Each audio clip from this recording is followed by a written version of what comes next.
But now we're going to come to the big raise. Please take a look at this as Nick comes forward. We've talked, let's run the film. We've talked before about how entrepreneurs see the world differently, and in a very literal sense, here is an example of seeing the world differently. You know, it's not just the metaphor, it's the reality. Nick, please come forward and join me on the chairs here. I'm just going to infill a couple of pieces here. So you imagine having the vision for, and Nick will explain in much more eloquently what this vision is, for something which is transformative about how we see, explore, enjoy, learn about cities. In this case, Bristol, from a very different perspective. We'll let this run in the background. I'm going to come and join you, actually, over there. Are you right, Nick? You well? Good, thank you. Are you? Well, that all helps. Let me grab this as well. I've got so many bits. Volume. Here's what? Volume. Yeah, we'll have a bit of noise. That only means we'll have to shout over the top of it, sir, so we don't want to do too much of that, do we? Right, so tell me this. First of all, this is clearly wildly, fantastically ambitious. This here, this is it. Look at this. This is going to happen. So, tell us about it, your motivation, a bit more about what it is as well. So, You thank love you, it, Greg. don't you? You love looking at it. I do love looking at it. Oh. Yeah, you're absolutely right. I do love looking at it. Put the sound up, please. It's just.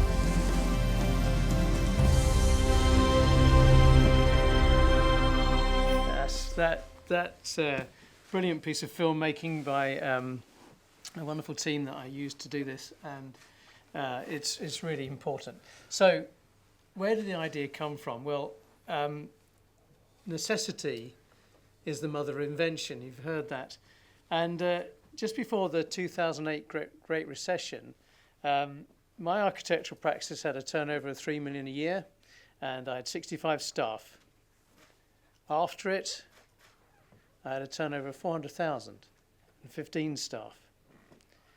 So I went walkabout, looking for development opportunities around the city.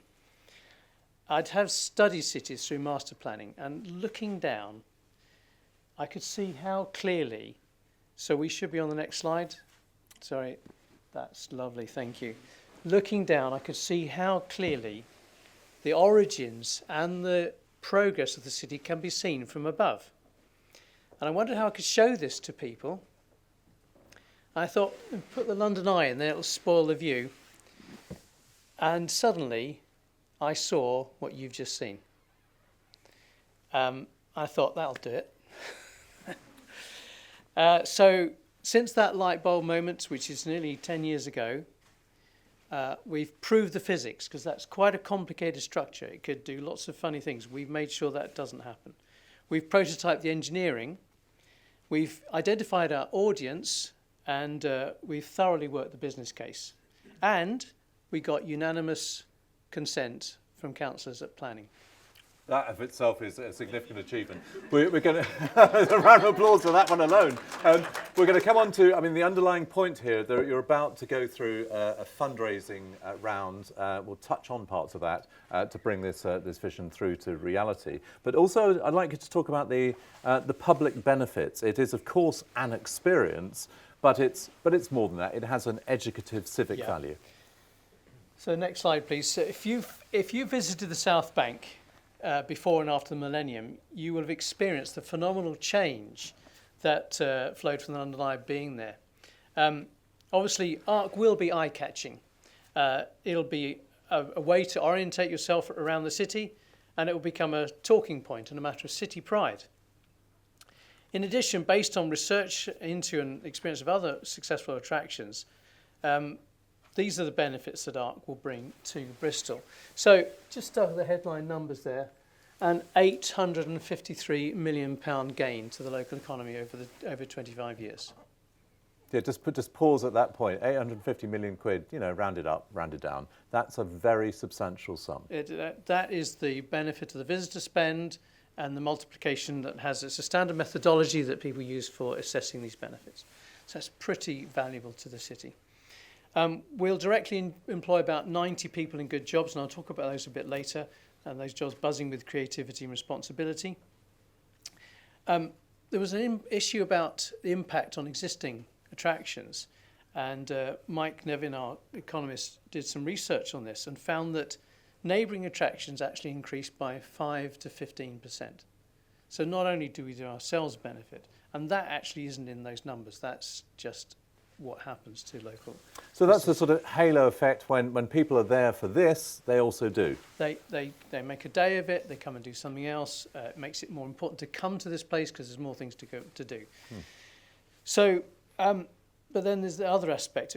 Councillors Hibat Jama and Alex Wright saw ARC as having the social benefit of bringing people into the city centre, the various communities. So Hibat said there is a social as well as physical distinction in flying.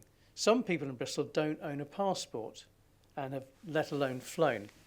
So a moment of awe being transported above the city will leave an indelible imprint on their self-confidence. Some pretty profound points here, and part of what motivates, we heard it from Charlie just now, part of what motivates entrepreneurs may well be this point, that you wish to create new worlds. Can you talk about that as your own, a little bit about your own motivation as well for that? So, and indeed can help make the world a better place. Look at this, so let's talk through this. So entrepreneurs imagine that the world's going to be a better place, but investors actually make the world a better place. Without money, it doesn't happen. So we've had great support in Bristol. We've had specialist consultancies. We've heard about drawing in expertise already, engineering and planning and business case, and the support from councils I've mentioned. But we now need to create a specialist piece of infrastructure. For every pound invested, you will get back £5.80, while the economy will gain £60. So that's a pretty good multiple. Yet ARC will be most successful when our stakeholders have a passion for Bristol, a passion to show off and celebrate those who make the city what it is and what it will be. Our next step is to build 3 long-term communities with a passion for Bristol. A small group of principal investors, a motivated and capable crew, and engagement with the city in so many ways. And then our long-term goal is to establish a fleet of ARCs in the most beautiful cities in Europe. I think you've got a specific vision, it may have just been up there, about 10 cities, 10 years. It's something of that nature, is that? That would be our target to... That's the gold standard. So, if it were 6 in 12 years, that's still a pretty remarkable achievement. But you have that sense of scale and build out as an investment, potential investment opportunity. ARC is of particular value to smaller locations than the principal cities, because our audience is about 415,000. London Eye is about 4 million. So we need to be cheaper, we need to be smaller, cheaper to build. Prices vary according to whether you're in London or in the provinces. But there are so many beautiful cities in particularly Europe. I mentioned Europe rather than, say, North American cities, which are very tall, which need something that will go down and not spoil the horizon. So we can see things that give this wonderful experience. Next slide. These investors that we need. 1 or 2. Yeah. And if you're looking at and this is, the maths of this is of this order. So 40 investors, Nick. Yeah. So when it comes to raising 20 million, we're very open to ideas, and there's lots of people in this room who've got experience which we could benefit from. Much like the Clifton Suspension Bridge funding, I'm looking for 40 or so, just as an example, 40 or so principal backers, £500,000 each. You get 30% back from the taxman straight away. So your net investment is 350,000, and it will be spread over 3 years. So 50,000 the first year, net 150, 150.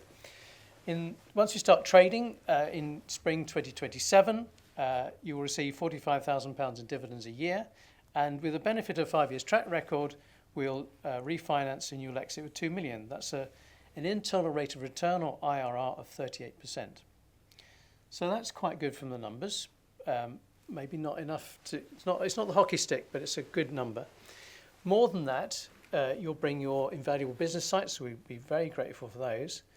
And you can also see the benefits of your investment firsthand. You can launch an international icon, spread a lot of happiness. create 520 jobs, and be the centre of the talk of the town. And just imagine the sky-high parties in your private box over the city.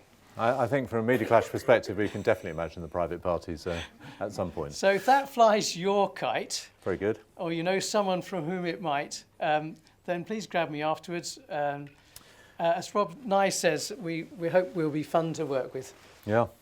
So what are your other points? We've got the crew. This Mark Steele point, which is coming up here. You may not know what this refers to. What do you mean by Mark Steele's in town? So Mark Steele has a radio program called Mark Steele's in Town, and he goes into a local locality, and he sends them up. He teases them about all the things that they know about themselves. He makes them laugh. He slips in a few facts, but the end result of his half hour. Probably 2 hours in live, is to make people, to really affirm people about where they live and make them feel really proud about the communities they come from. And so ARC will need about 90 capable and motivated people from Bristol's various communities to send you up, literally, crack you up laughing and slip in a few facts about Bristol and make your day special with nothing being too much trouble. So ARC delivers the physics, but the crew will deliver the chemistry. Yeah. I want to. So yeah, we're going to throw open to questions in a moment. But there's some other points about training and. So next slide, please. Yeah. So here we go. There is a perspective about leisure and job culture. Yeah. But so I mean, quite an underlying point about this you've talked about is that point about giving agency and being able to champion your community. Yes, that's right. Yeah. Thank you. And it fits in with what. Forgive me, it's Andy from Andy from Bath was just incredible. So there's quite a lousy job culture in leisure, which we need to counter to create a really good team. And so all the way along, ARC means that shape, but also means a story. It also means a spark of imagination. So that's the origin of the name. But the stories, they're going to continually change. But as a passenger, you might listen to it for an hour or so. But if you're a member of the crew, you're going to say it time and time again. So the idea for this change is that the crew write and research and produce and perform and refine their own stories. These keep changing. We'll host competitions each year to create new stories for the new year. This gives us a marketing edge because you can sell the new stories. So think of ARC as a theatre as much as an observation attraction. And they'll also get the credit for it. And we'll work with universities to make their training part of modules for their studies. So they can actually get a degree, get a qualification because they've performed, they've done creative writing, they've done music production, whatever it is that make their show fantastic. And they also get the feedback from the audience so they can really improve it. So that is very important to us, that this passionate crew. Yeah. And then we come on to this point, which is about the city as a stage. So Dave Sproxton of Ardman said, ARC is not about itself. It's about the city it's in. So as I've already said, think of ARC as a stage. The city is the set and all the people players. So that's you. Yeah, we're all part of the drama. The narrative arc. Did you say that? I think it's in there, lurking in the name, isn't it? So let's come on to the next points, Nick, which is around the potential appeal, the reach and numbers. Let's have a look. Thank you. So next slide, please. So this is the classic way of working out where our audiences come from. That's 22 million there, and we need 415,000, so that's just under 2% of our catchment. You can see the catchment of the Brighton I360, which just overlaps with ours. So that's where we expect the audience to come from, and that's the pie chart, the little orangey bits just there. So that's the slice we take of those audiences. So it's not a big audience of the market, but that's about right. By the way, for those who may be interested at some point, there is, of course, a more formal pitch deck, which you'll be very happy to share. Next slide. Yeah, let's push on with this. We've got a few things to get through. Within the appeal, there's lots of different reasons, occasions and seasons why you may wish to fly. So Arc will scratch where it itches. Yeah. Good. And then we come on to this. And again, next one. Stories. Yeah. Stories. So this is big for you, isn't it? It's about the whole sort of narrative embeddedment about, if that's a word, about what people actually get from this. It is. So Arc will be an incredible visualization tool. Since we were babies, we understand space by moving. So now move up, and your perception will be on steroids. The way you look at a city will change. I was spellbound when I saw the puppet horses come into Warhorse, Michael Morpurgo's Warhorse, and that was just an edge of the seat moment. Arc, when it takes off, you'll be on the edge of your seat. But you may just only see trees, buildings, water, hills. But if somebody gives you context, you can understand what's behind those facades, what the fascination is. So your pilot's going to prepare you in a pre-flight preparation show, or like think of Atelier de Lumière in Paris, and then take you through to the takeoff, and then afterwards to the decompression of the atelier afterwards. So think of... There's a sense of drama and occasion, I guess, is lurking in there. So little stories like the moon made Bristol. I'll leave you to think about that one. Yeah. And then let's come on to timelines, next steps, and here we go. Well, there's a deeply historical timeline. I'm not going to go through this. We are very grateful for you, Nick, for not doing that. It might be encouraging to know that the Clifton Suspension Bridge took 111 years from the first down payment to the finish. It encompassed the entire of Insenberg Kingdom Brunel's life. Well, and more so. I mean, and yours presumably isn't going to take 111 years. We've taken 13 years so far, and hopefully we'll be over by 2027. Yeah. But to do something significant takes effort and takes time. Yeah. So let's roll. We hope to open by soft start in Valentine's Day 2027. So get your tickets. Sorry, let's come forward to the next couple of slides. Thanks. Here we go. Oh, lordy, look at this. This is proper Gantt chart stuff, isn't it? So there we go. So there we go. That's how we're going to do it. And then can I just pick up, for those who may not see it, line 35, or row 35, wherry fabrication. Am I the only one who doesn't know what wherry is? What's wherry? Anyone know what wherry is?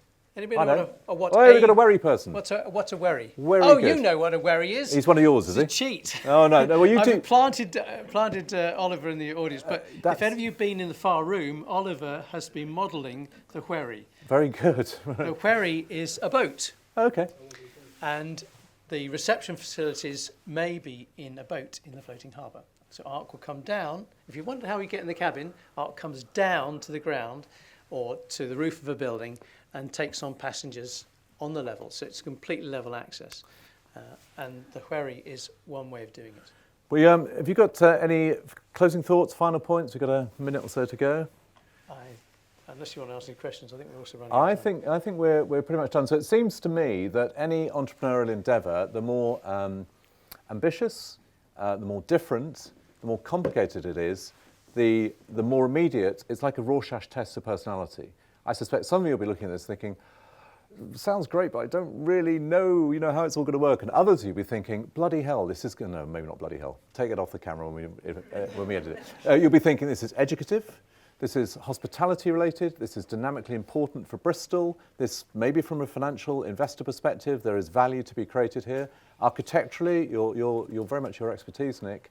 In engineering terms, this is a singular first for Bristol, or will be when it comes forward, that if it does, and you have a very strong and very clear plan to ensure that it does, Bristol will, in its different ways, will be transformed by this appearance in, what's your quarter? First quarter 27. First quarter 27. We're going to hold you to that, Nick. I think for now, thank you very much indeed, Nick from Arc Global. And just look at this as a trailer as we go back out. Thank you.